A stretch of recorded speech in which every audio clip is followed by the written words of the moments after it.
I, I was robbed. I'm here at the Anthony Joshua and Francis Ngannou press conference. Now, I've just sat down exclusively with Francis Ngannou, and I started by asking him whether he was robbed against Tyson Fury. Do you feel that way? Yes. I've been saying this from that night. I was robbed. But I think I also robbed a lot from that fight too. After that fight, you got entered into the top 10 rankings for the WBC. That was really important to set up these big fights going forwards. How excited were you when you found that out? And when you found it out, was the AJ fight the one you wanted next? Honestly, he was cool, but he wasn't something that really get me off the chair. Like, oh, cool, I'm in the top 10 and this and all this stuff. You know, like again, as I said, I'm very skeptical to get into all those boxing politics. You know, I'm just here trying to figure out those good fights and then get them fight, and that's it. Because most of the time what's happen is that in boxing, politics will control some fight and stop great fights will happen. But because everybody is so worried about his ranking or his position, a win, they need to build all this 20-0, even though that means they haven't fight anybody. That makes sense. They need that, and that's something that personally I don't really care about. It's not something you care about, but as you said, people do care about it. And AJ has said that he wants to become a world champion again.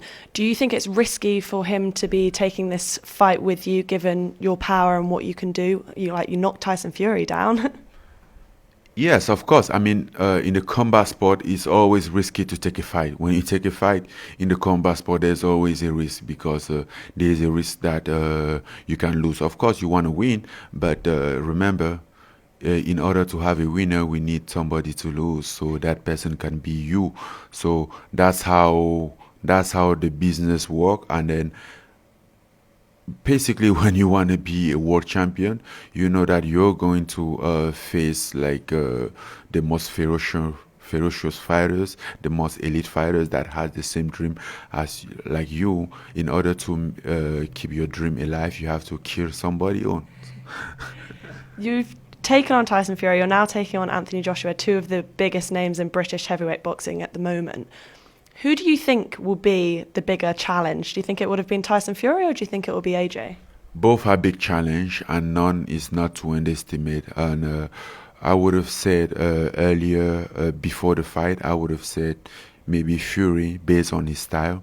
But since I fought him already and kind of managed to find my way in, you know, I think the most complex of those now is AJ, because I haven't fought him, I haven't fight him, so I still have to figure out. So yes, it's the undiscovered one.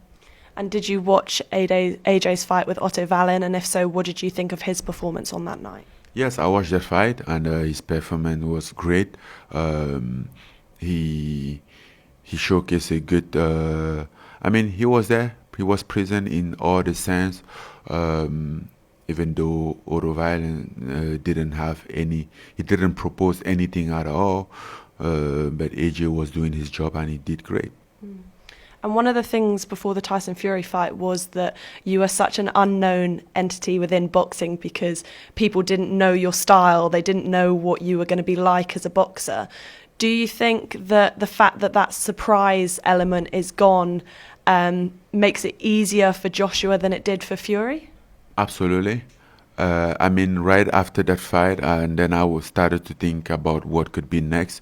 Then I realized that whatever is next, there won't be a surprise element anymore, because now I'm exposed and everybody will be prepared, very prepared, coming to me and know what they are getting prepared to. Unlike Tyson, who was getting prepared without know exactly what he was getting prepared to, the next person will know what he's getting prepared to, and will make my life more difficult.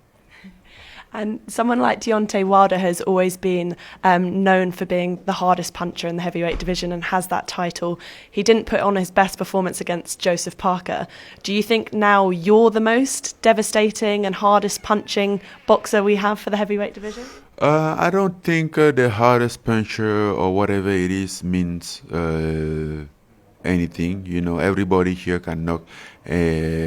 Anybody can knock anybody out in the heavyweight division if you get connect. I think the most important is to land, to find a spot and land your punch. And even if you are the weakest puncher, you hurt somebody if you land. Will Mike Tyson be training you again for this? I don't know yet. I have no answer basically because I'm gonna do my training camp in Riyadh, so it's not the same environment. It's not the same location, so it's gonna be harder for anybody in America to be part of.